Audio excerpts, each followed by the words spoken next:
സാമുവേലിന്റെ രണ്ടാം പുസ്തകം 7-ാം അധ്യായം 4 മുതൽ 17 വരെയുള്ള വാക്യങ്ങൾ.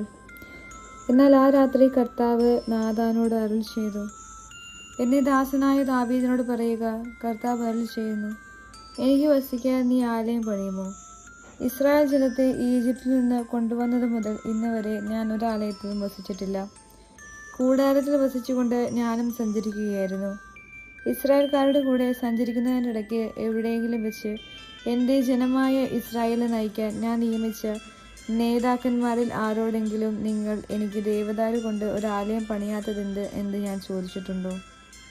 അതുകൊണ്ട് നീ ഇപ്പോൾ എൻ്റെ ദാസനായ ദാവീദിനോട് പറയണം, സൈന്യങ്ങളുടെ കർത്താവ് അരുൾ ചെയ്യുന്നു, ആട്ടിടയനായിരുന്ന നിന്നെ മേച്ചിൽസ്ഥലത്ത് നിന്നെടുത്ത് എൻ്റെ ജനമായ ഇസ്രായേൽ അധിപനായി ഞാൻ നിയമിച്ചു.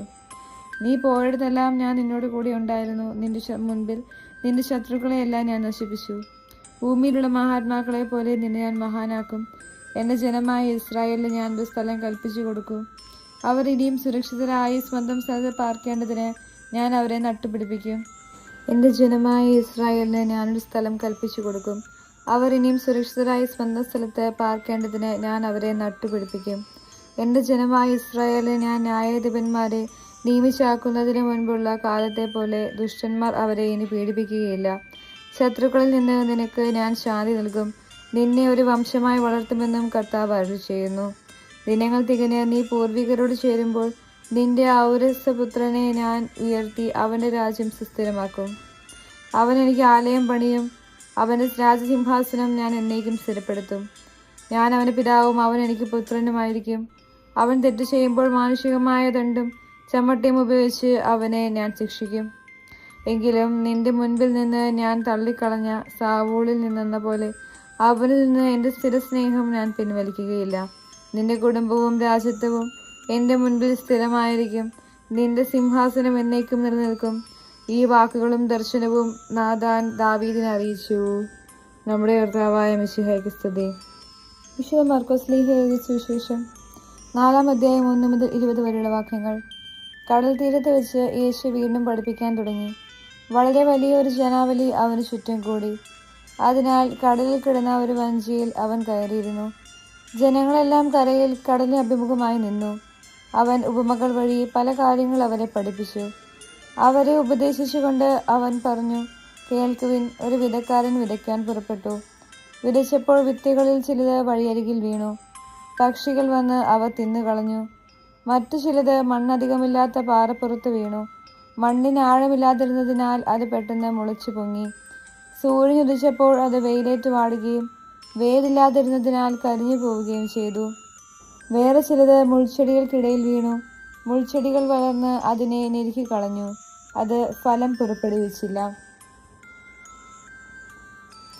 ശേഷിച്ച വിത്തുകൾ നല്ല മണ്ണിൽ പതിച്ചു. അവ തഴച്ചു വളർന്ന് 30 മേനിയും 60 മേനിയും 100 മേനിയും ഫലം വിളയിച്ചു. അവൻ പറഞ്ഞു, കേൾക്കാൻ ചെവിയുള്ളവൻ കേൾക്കട്ടെ. അവൻ തനിച്ചായപ്പോൾ 12 പേരും കൂടെ ഉണ്ടായിരുന്ന മറ്റുള്ളവരും ഉപമകളെക്കുറിച്ച് അവനോട് ചോദിച്ചു. അവൻ പറഞ്ഞു, ദൈവരാജ്യത്തിൻ്റെ രഹസ്യം നിങ്ങൾക്കാണ് നൽകപ്പെട്ടിരിക്കുന്നത്. പുറത്തുള്ളവർക്കാകട്ടെ എല്ലാം ഉപമകളിലൂടെ മാത്രം. അവർ കണ്ടിട്ടും കാണാതിരിക്കുന്നതിനും കേട്ടിട്ടും ഗ്രഹിക്കാതിരിക്കുന്നതിനും, അങ്ങനെ അവർ മനസ്സ് തിരിഞ്ഞ് മോചനം പ്രാപിക്കാതിരിക്കുന്നതിനും വേണ്ടിയാണത്. അവൻ അവരോട് ചോദിച്ചു, ഈ ഉപമ നിങ്ങൾക്ക് മനസ്സിലാകുന്നില്ലേ? അങ്ങനെയെങ്കിൽ ഉപമകളെല്ലാം നിങ്ങൾ എങ്ങനെ മനസ്സിലാക്കും? വിതക്കാരൻ വചനം വിതയ്ക്കുന്നു. ചിലർ വചനം ശ്രവിക്കുമ്പോൾ തന്നെ സാത്താൻ വന്ന് അവരിൽ വിതയ്ക്കപ്പെട്ട വചനം നീക്കം ചെയ്യുന്നു. ഇവരാണ് വഴിയരികിൽ വിതയ്ക്കപ്പെട്ട വിത്ത്. ചിലർ വചനം കേൾക്കുമ്പോൾ സന്തോഷപൂർവ്വം അത് സ്വീകരിക്കുന്നു. പാറപ്പുറത്ത് വിതയ്ക്കപ്പെട്ട വിത്ത് ഇവരാണ്. വേരില്ലാത്തതിനാൽ അവ അല്പസമയത്തേക്ക് മാത്രം നിലനിൽക്കുന്നു. വചനത്തെ പ്രതി ക്ലേശവും പീഡയും ഉണ്ടാകുമ്പോൾ തൽക്ഷണം അവർ വീണു പോകുന്നു. മുൾച്ചെടികൾക്കിടയിൽ വിതയ്ക്കപ്പെട്ടത് മറ്റു ചിലരാണ്. അവർ വചനം ശ്രവിക്കുന്നു. എന്നാൽ ലൗകിക വ്യഗ്രതയും ധനത്തിൻ്റെ ആകർഷണവും മറ്റു വസ്തുക്കൾക്ക് വേണ്ടിയുള്ള ആഗ്രഹവും അവരിൽ കടന്നുകൂടി വചനത്തെ ഞെരുക്കുകയും അത് ഫലശൂന്യമാവുകയും ചെയ്യുന്നു. നല്ല മണ്ണിൽ വിതയ്ക്കപ്പെട്ട വിത്താകട്ടെ വചനം ശ്രവിക്കുകയും സ്വീകരിക്കുകയും ചെയ്യുന്നവരാണ്. അവർ 30 മേനിയും 60 മേനിയും 100 മേനിയും ഫലം പുറപ്പെടുവിക്കുന്നു. നമ്മുടെ കർത്താവായ മിശിഹായ്ക്ക് സ്തുതി.